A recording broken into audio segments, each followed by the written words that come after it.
Plus qu'une fête, c'est une soirée de célébration et de distinction des acteurs sportifs et meilleures footballeuses béninoises.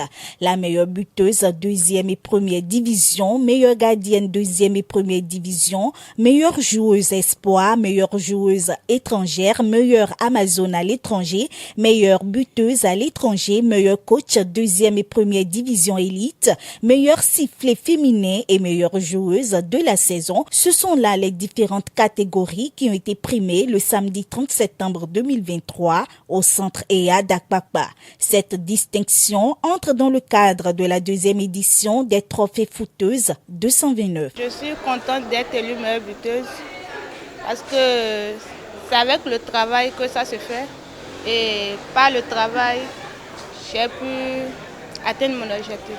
Je dis principalement merci à Tata Romance pour cette belle initiative et que le Dieu Tout-Puissant lui protège et lui garde. Les impressions sont très bonnes. Et je pense que l'opération a été réussie. C'est une initiative qu'il faut encourager et qu'il faut soutenir afin que la troisième édition soit beaucoup plus vivante par rapport au prix et par rapport à toute l'organisation. Être femme dans ce milieu, franchement, c'est pas du tout facile. On reçoit tellement de coups de fois, on se retrouve à la maison, on se demande pourquoi je fais tout ça. C'est pour gagner quoi finalement? Problème dans mon foyer, plein de trucs. Donc c'est pas du tout facile et je me vois devant un public et c'est grâce à Footeuse et grâce à Romance Vinampon, j'ai pas les mots pour lui dire merci, pour lui montrer ce qu'elle est en train de faire. Nous, en notre temps, on n'avait pas fait. Il y a des anciennes footballeuses, il y a des gens qui avaient dans le passé vraiment aimé, mais qui n'avaient pas vraiment cette idée de nous promouvoir autrement. Devant un public des passionnés, grâce à Footeuse, je prends ce prix.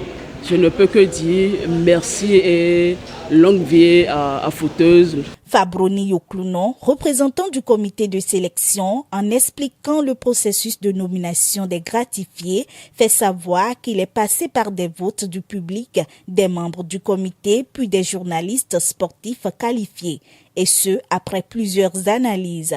La promotrice revient sur l'objectif principal de cet événement. L'objectif principal, c'est de reconnaître le mérite de footballeuses, leur talent. C'est vrai qu'on n'a pas encore atteint le niveau voulu, mais déjà les efforts qui se font actuellement, il faut quand même encourager celles-là qui arrivent à brader tous les préjugés, tous les stéréotypes, je vais dire, qui sont dans ce milieu.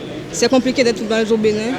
En Afrique et au Bénin, c'est encore plus compliqué. Donc, je pense que si on célèbre ces Amazones, si on célèbre ces guerrières, ces femmes qui, malgré tout, décident d'embrasser cette voie, ça va donner l'envie à la nouvelle génération. Même si la génération peut-être des Amazones actuellement est en train de partir, la nouvelle génération, celles-là qui ont 15 ans aujourd'hui, 16 ans aujourd'hui, pourront beaucoup plus rehausser l'image du football féminin béninois. En remerciant ses partenaires, elle s'engage déjà à mieux faire pour les prochaines éditions. On a l'idée, mais si derrière, les gens ne nous accompagnent pas, ne relèvent pas ce qu'on fait, on ne sera pas si populaire. Donc, merci beaucoup à tous. Merci aux footballeurs qui sont venus. Merci à tous ceux qui ont quitté. Il y a même des confrères qui ont quitté Togo, le Togo, il y a même d'autres qui ont quitté Parakou, des joueurs qui ont quitté très loin. Merci beaucoup à tout le monde d'avoir effectué le déplacement et nous allons essayer de faire mieux les éditions prochaines et on demande aussi aux autorités, aux partenaires d'accompagner beaucoup plus nos idées parce que l'objectif c'est de promouvoir le football féminin béninois. Donc quand on va récompenser et que les parents viennent voir que non, quand ma fille sort, elle va pour un truc sérieux, franchement ils vont accompagner. Et peut-être que les parents qui ont suivi le direct de l'événement ce soir vont beaucoup plus accompagner les jeunes filles à aller vers cette discipline parce qu'il y a de l'avenir. Les trophées footeuses 229 deviennent ainsi l'initiative incontournable pour le rayonnement du football féminin béninois.